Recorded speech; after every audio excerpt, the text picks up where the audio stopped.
কবিতা ক্ষুধার আর্তনাদ, কবি আরিফ সালাউদ্দিন।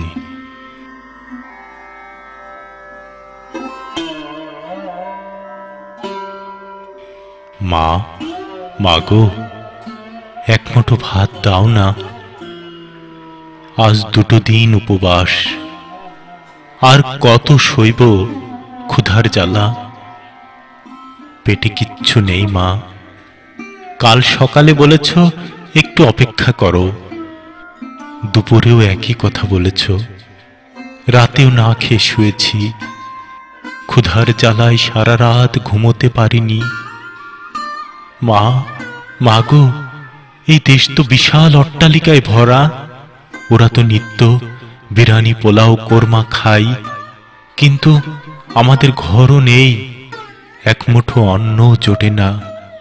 কেন মা, মাগো?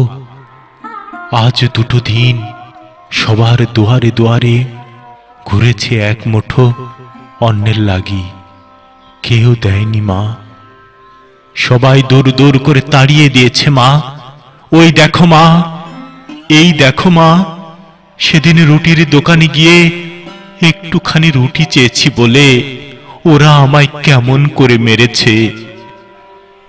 আজও জখম শুকায়নি। মা, এই পৃথিবীর মানুষগুলো এত নিষ্ঠুর কেন?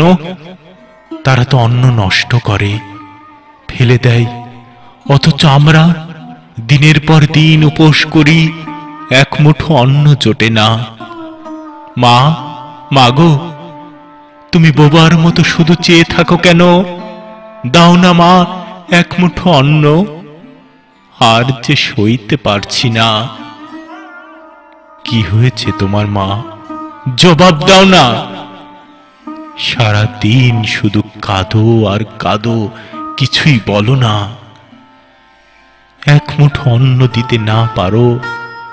মা, একটুখানি বিষ দাও, নিজের জীবনটাকে দিই মা। মাগো, ক্ষুধার যন্ত্রণা এত বেশি কেন? ক্ষুধার যন্ত্রণা এত বেশি কেন? মা, মনে হয় ক্ষুধার জ্বালায় আমি মরে যাব, আর বাঁচব না। তোমার কাছে আর অন্ন চাইব না, তোমার কাছে আর অন্ন চাইব না।